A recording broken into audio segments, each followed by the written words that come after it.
Tracy Malone is an acclaimed international coach specializing in narcissistic abuse. She founded narcissistabusesupport.com, a global platform for victims. Dedicated to empowering individuals who have experienced similar trauma, Tracy successfully turned her own painful experience into a selfless mission of education. She guides victims towards safety and tranquility amid the chaos of high-conflict divorce and narcissistic abuse. Welcome, Tracy. Thank you so much for having me, Tracy. It's so fun to have you here. You've been here several times, and we always talk about narcissists. So today, talking about a fear of money is a little bit different, but financial abuse is a common thread in relationships with narcissists, right? Absolutely. Absolutely. So you're Rarely does anyone not have financial abuse. right. So you're dealing with financial issues all the time. And even if someone hasn't been a victim of financial abuse, it is still really common, especially for women, to have a fear of money, right? Absolutely. It is, I was recently last year at a Tony Robbins event and he had everyone raise their hand and there were 11,000 people there.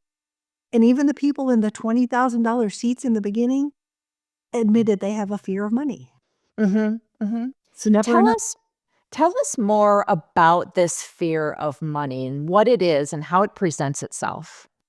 Well, it's a very emotional topic, right? It puts, it has to do with our security, it has to do with our independence, our self-worth, but people can be paralyzed by it. Like paralyzed where they can't pay a bill, open an email with something due. Even if they have the money, that fear keeps them frozen in many situations, right? And this can stem from the divorce, like we just mentioned, right? If you had a divorce, you could be in fear for the future. It could happen from historical things. I have a fear of money that I can tell you the fear and the roots of that was in my own narcissistic family telling me I wasn't smart enough. I wasn't good enough. You'll never make enough. You'll never be good enough. So in those recordings came the fear of money, right? And then complicated by 2 horrible divorces where I paid my first husband alimony and he didn't pay child support, it manifests and it blows up and amplifies that fear of how will I survive. And so it's not just a fear of money, it is a fear for survival. And it can be crippling to people who don't understand that you can face it to get through it. Because most of the time when we are afraid of something, we hide our heads in the sand and if we don't look at it, it won't happen. But with fear of money, it metastasizes if we have that kind of attitude because we don't know what we have, we freeze, and then it actually comes true. For so many of us, the way that we feel about money really starts in our childhoods.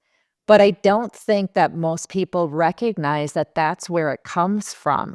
And for you, growing up in a family where you were told you were never going to amount to anything, I can only imagine when you became self-employed and people started paying you for your consulting, for your services, it was like, oh my God, people are willing to pay me, little me. And you're fantastic at what you do, but probably those messages you received for a long time in your life really impacted how you felt about clients paying you. I think you're absolutely right. I did have a fairly large software engineer career before this at Priceline.com. But even though I was making a huge salary for someone who was self-taught, I still never felt it was enough. I felt like I was, sort of tricking the world. I'm a software engineer. What? You called me that? What? I still didn't have that intrinsic self-belief in myself. So even when I was making a lot, I still didn't think I could do it because of that stuff that came from childhood. And we have to look at that, know and understand the truth about that fear and why and how it got imprinted on us. And I think recognizing the source of it and what it is, if someone is saying, well, I never had money for lunch at school. I was the only kid who always had to brown bag it. right? That seemingly small thing, you were fed, you had your lunch, you didn't go hungry, but you were made to feel different, and it was a financial reason. Figuring that out can really, be an important part of moving forward from the financial fear, I imagine.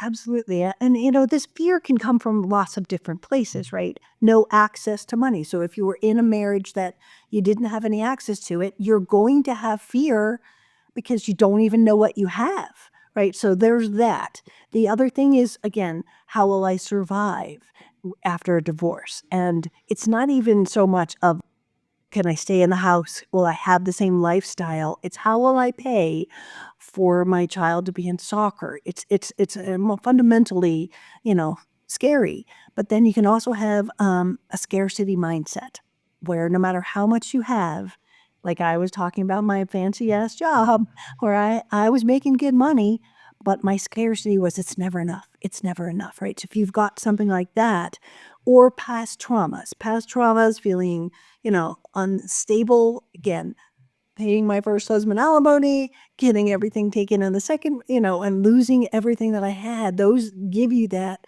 scarcity mindset. And then there's also the fact that people could just have no education about it. When I first got divorced, I joined a financial program to understand, investing and budgeting and emergency funds and things like that that I didn't have to worry about before. And then I became self-employed, and that helped me feel a lot more sturdy on my feet. I think that a lot of people don't recognize when they have these money fears. How is someone going to figure this out that this is an issue for them? Because I see so many women who are in marriages and they are all too happy to let their husband have control of the money, manage the money, the budget, etc. Like, hey, great, I don't have to worry about it. But I think that it'd be really beneficial if she could recognize, hey, the reason I don't want to be involved is because I am afraid of money. So, how are we going to recognize that we have these fears? Well, you have to understand some of the things about your relationship with money, right? If you say, oh my God, I procrastinate the bills, even though I know I have the money there, ask yourself, why do I make a stack and I pay on the first? Or why do I do things the way I do? Is it fear? If you are afraid to have conversations about it, or even like creating a budget makes you quiver and just go, oh, I couldn't possibly do that. You look at those sort of signs and dig deeper, right? If you are, again, deer in the headlights, I don't want to know, I don't want to know, you will have more fear because that's how any fear metastasizes. If you don't um, face it, it will scare you. I think it's also important to pay attention to the messages we tell ourselves. Are you telling yourself, "Oh, I'm bad with money. Oh, I'm probably gonna pay some bills late and then it's gonna impact my credit." Why are you sending yourself those negative messages?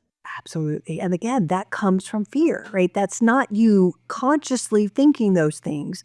That's the fear driving the conversation, which can lead you into the freeze mode and just really just being so afraid of it that you do need to learn. If you have the lack of education, the only way you're going to feel safe is to know what you have. And again, maybe you don't have enough even if you know what you have, but you make a plan. How will I change this? What can I do? Anything you can lean towards to make it not as scary instead of hiding under the covers. Well, I was gonna ask you, like, what some of the benefits are of conquering these money fears, and you've already said one of them, which is feeling safer. I think, like, I would say, do you wanna run around feeling scared all the time when it comes to money? I would think that that would be something that you wanna conquer, but what are some of the other benefits that we can get? Well, I think if we look at the benefit, it's peace, right? It's peace of mind. Peace removes the fear, right? If you are just in this place where you are just so nervous about it, peace is what you need. You need that security. It doesn't matter how much you have. Like we think if I have this much in the bank, I'll have security. When the fact is, it doesn't matter how much you have. If you know what's there, you know what you have to spend. You know where you can go and where you can't. So it's really it's gonna improve your confidence, right? You're gonna know, "I can afford to go out to dinner with my friends tonight." instead of going and then, oh no, that just ruined my budget. I shouldn't have done that. And you beat yourself up.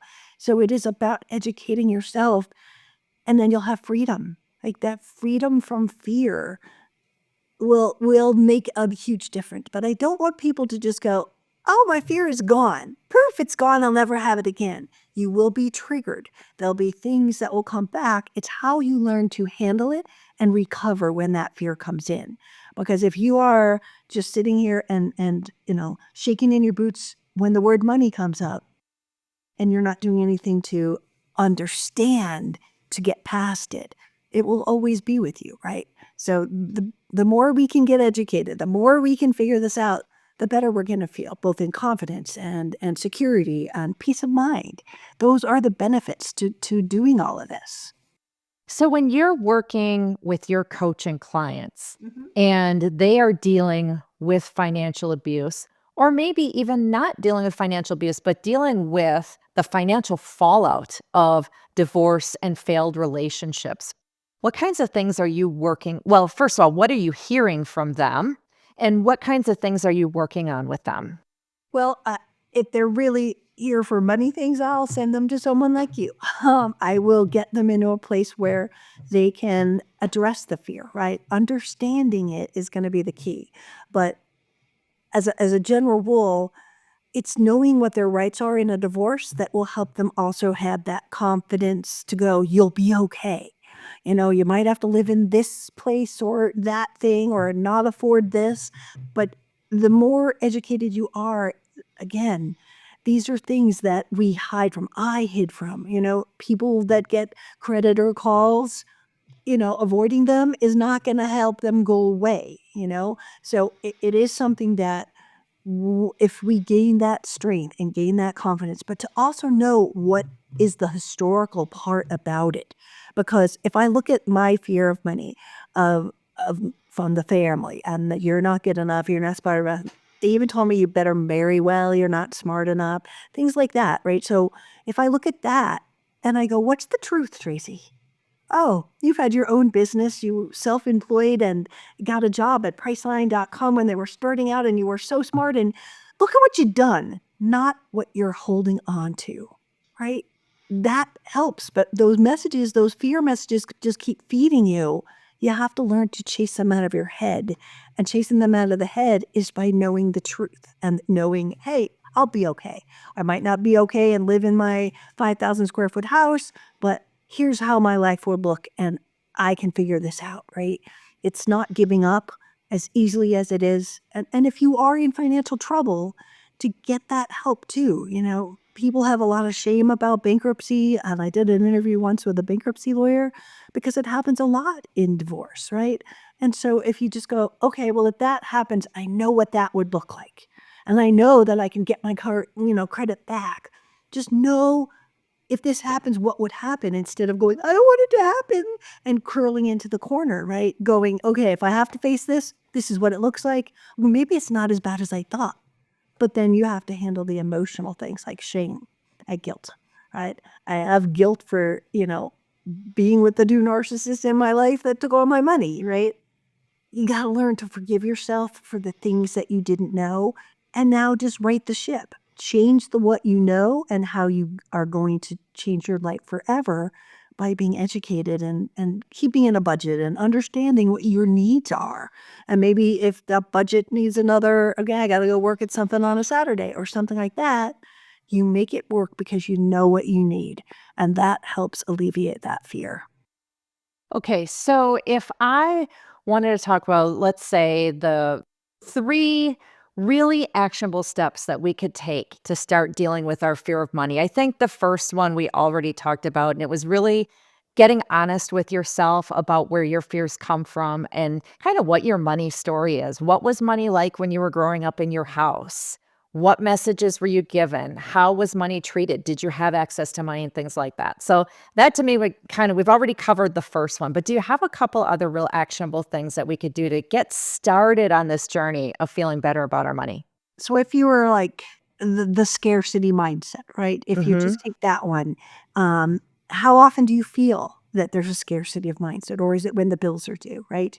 Um, How do I define enough? Think about things like that, because if you don't know what an enough is, budget, then you're always going to be afraid. But if you go, I need this, I enough is to pay my bills to do this, right? Um, and then really look at what evidence do I have that I've been doing it wrong, right? Because that is, again, if it was with a narcissist in my client's way, then it might have been the gaslighting like my parents did to me, right? So understanding that, but also understanding if it's an emotional reaction, right? If you have that emotional kick into it, what do you believe about money and success? Do you view it as a tool? Do you view it as stress? Do you view it as a measure of your worth, right? So, oh, it's a measure of my worth. Well, then if I don't have it, then I feel worthless, right? How can I rephrase that? How can I not make it about my worth? Because I'm doing the best I can and I'm doing all I can, right? It's knowing all the different things about it, but it's taking steps like spending time to understand and look at what you spend, what comes in, what goes out, creating that budget if you can, or getting someone to help you do it, right? If you're worried about saving for retirement, put in that budget. I can put $10 away a month. I can put $20 away. I remember after my Tony Robbins conference, he had another one about financial thing, and I bought the ebook or the Audible book.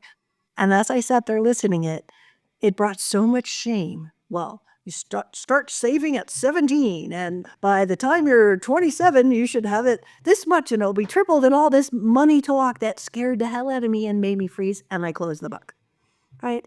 Because it wasn't attainable. It was too big of a nut for me. So having somebody one-on-one help you with this, if you're not strong enough to do this, someone like yourself, a financial planner that looks at it and goes, okay, you're not good at budgets? Let's review. Let's figure this out. Because the only way out of the hole is to see the light. I think social media has made it really hard as well because we see people going on their vacations and having their new car or retiring early and doing all these things. And suddenly we're comparing ourselves to them. And gosh, I could never save enough to do that. I'll never be able to retire and all those kinds of things. And I would like to shake everyone and say, your story is your own. And where you are today is not where you're going to be a year from now, or 5 years, or 10 years from now.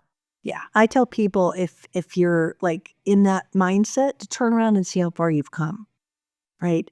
And if your needs are being met right now. Maybe you're not in the place you want to be. Maybe you don't have all the things you have, but you have hot water and heat and air conditioning if you're in the South and it's warm, right? Look at those things and go, I'm okay. I'll be okay. Instead of comparing, like you said, that's one of the things that will make people be triggered. That fear will be triggered by the fact that they are now worrying about, well, they all get to go on vacation and how that's not me. And that makes you sadder, right? Instead, go, here's where I am and I'm okay with it. And of course, I'd like the vacation, but instead of beating yourself up because you're not where the Joneses are, understand everyone's in a different life path and this is yours. But that doesn't mean it has to be a terrible life path. It just means I got some work to do and I'm going to figure this out. I had a client who was divorcing on her own for the first time, not making a lot of money, and wanted to go on vacation and couldn't afford to, right? She was barely making rent and things like that, but she saved some money over time. And at some point, she ended up going to a hotel for a weekend. It was, mostly local. And the pride that she had because she did that herself, that was her mini vacation to herself, and she did it herself. That was such a huge moment for her. Yeah, yeah. And again, it's little baby steps, right? We can't have $1 million in the bank in retirement unless we make a real lot in a year. We have to go baby step, baby step. I'm going to take that like she did with the vacation. I'll save, I'll do something. I'll never get to Hawaii. But sitting there telling yourself, I'll never get to Hawaii is the things that block us going, I might not be able to get to Hawaii, but I can do this. And it was fun. And I did it on my own. And give yourself just the kudos and the grace to understand your path is not theirs. So that's important as well, because that fear is going to freeze you whenever you compare yourself. Oh, I love this talk, Tracy, about starting to build that financial confidence. And I know that for many who are listening, it might seem like it's far away, but it's just important to start making some steps, however small they may be. Absolutely, absolutely. And again, if you want to change, do something different. And whether it is, I went to a financial piece, I don't know, it was a Dave Ramsey thing at my church. And it was a free thing for, 6 months or whatever it was after my divorce. And I was like, okay, there are things out there that don't cost a lot of money that you can just go and become educated. So face the fear and feel the fear and do it anyway is one of my favorite books. It really does make sense. You have to fear it, and there's so much light. You have to understand the fear. There's so much life after you let go of the fear. Before we go, speaking of books, let's talk about your best-selling book, Divorcing a Narcissist. You can't make this shit up. Uh-huh. I have a book with that. It is definitely helping a lot of people who are trying to divorce a narcissist. So thank you for bringing it up. It really helps a lot of people. Yeah, it's a fabulous book. I've read it. It has so much useful stuff, whether you're getting divorced or not. If you are in a relationship with someone who is exhibiting those narcissistic traits and exhibiting control over you, there are so many useful tips and stories and support within the book, I think, that people can get out of it. Thank you so much for mentioning it. It's my pride and joy for sure. Well, thank you again for being with us. It's always fun talking to you. Thank you for having me, Tracy.